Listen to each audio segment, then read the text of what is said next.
The public is conditioned to look to the sky. The media fixates on the missile, the hypersonic projectile, the kinetic event.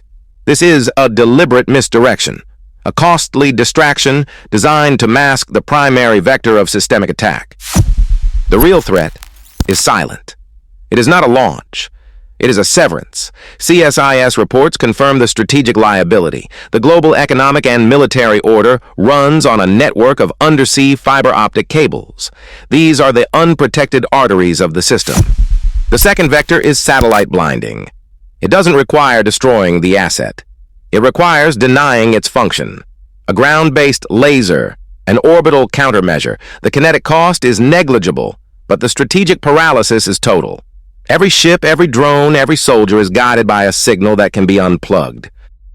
This protocol creates the blind Leviathan, a multi-trillion-dollar conventional force, carrier groups, armored divisions, rendered inert. Without data, these assets cease to be instruments of power. They become high-value targets, adrift in a kill box, accelerating their own solvency crisis. The inability to see or communicate is the preamble to liquidation. The war in Ukraine is not a geopolitical failure. It is a solvency crisis. Analysts at RUSI identify the conflict as a severe domestic liability for the Kremlin. Every destroyed conventional asset, a T-90 tank, a Su-34 fighter, is not just a tactical loss. It is a multi-million-dollar write-down, draining state coffers and political capital. This is the mathematical certainty of the modern battle space. The kinetic cost of peer-on-peer conventional warfare has exceeded the economic capacity of even major powers. When your primary force structure becomes a financial liability, the system defaults to asymmetry. A state facing conventional insolvency has no choice but to leverage low-cost, high-impact vectors. This weakness forces the pivot, a desperate but rational flight from the ruinously expensive middle ground toward the extremes of the risk curve. The economics of lethality have reached a terminal inflection point. According to analysts at the Royal United Services Institute, RUSI, the kinetic cost exchange is now terminally inverted. A $5 million main battle tank can be neutralized by a $500 FPV drone. The math is not a suggestion, it is a verdict. This is not a battlefield anomaly, it is a solvency crisis for every conventional military on the planet. The high-tech platforms that define 20th century power are now just multi-million-dollar liabilities on a balance sheet, waiting for a disposable counter. This mechanism is known as the democratization of violence. The barrier to entry for projecting lethal kinetic force has collapsed from the nation-state level to the consumer level. When conventional strength becomes an economic absurdity, the system is forced to bypass it, defaulting directly to its most extreme protocols. The recent sovereign risk downgrades and travel warnings for nations like South Africa are not indicators of random, localized chaos. They are systemic signals. These regions are being designated as proxy laboratories, controlled environments where the next phase of warfare is stress-tested and refined. They are a symptom, not the cause, of a fundamental solvency crisis in conventional military power. The mathematical certainty driving this protocol is the catastrophic failure of kinetic cost models.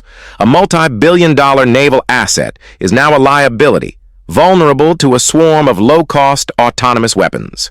The doctrines being perfected are detailed in open-source intelligence. Small Wars Journal documents how drone warfare in Ukraine provides a direct window into these new Red Army concepts, emphasizing attrition and electronic warfare over expensive kinetic strikes. These are not just observations, they are blueprints for export. These gray zones serve as the necessary incubator. CSIS reports confirm that state and non-state actors use these unstable theaters to test asymmetric capabilities with near-zero political or economic blowback. It allows for the live-fire validation of the very AI-driven swarm technology. The Defense Innovation Unit is now offering $100 million in prizes to orchestrate. You don't test a paradigm-shifting weapon system in a stable environment. You unleash it in a pre-approved crisis zone. This staging is a two-front strategy. While asymmetric tools are refined in the chaos of proxy labs, strategic assets are simultaneously hardened at the extremes of the globe. The confirmed U.S. strategic interest in Greenland is not a real estate venture, it is a geopolitical necessity for next-generation missile defense. This is asymmetric escalation. Create tactical chaos in the gray zones to buy time while moving the ultimate levers of power, the nuclear backstop and its defenses, into untouchable fortresses. Conventional weakness is the accelerant. The proxy war is the laboratory. The final protocol is launch-on warning. According to analysts at CSIS, this is not a policy of aggression. It is a doctrine of pure mathematical necessity.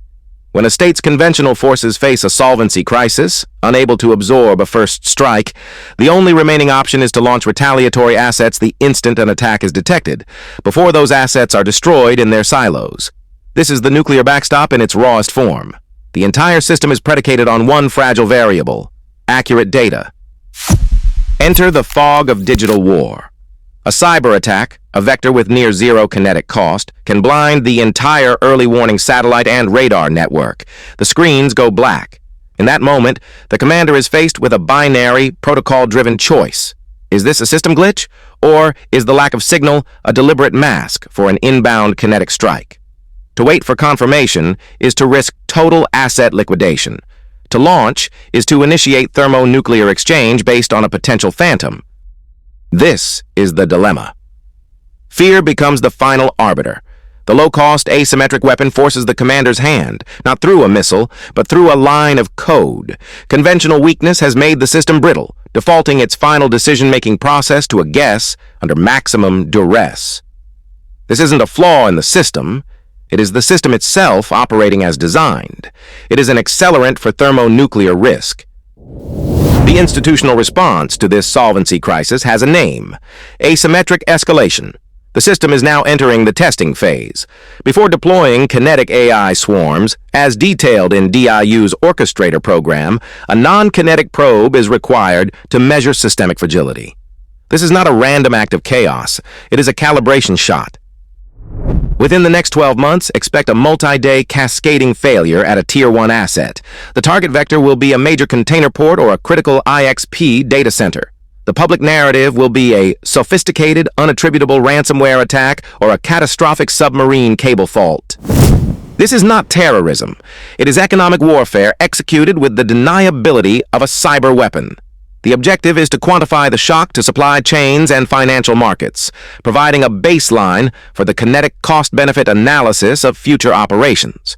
CSIS and RUSI analysis confirms this doctrinal shift. Conventional weakness has become the primary accelerant for infrastructure warfare.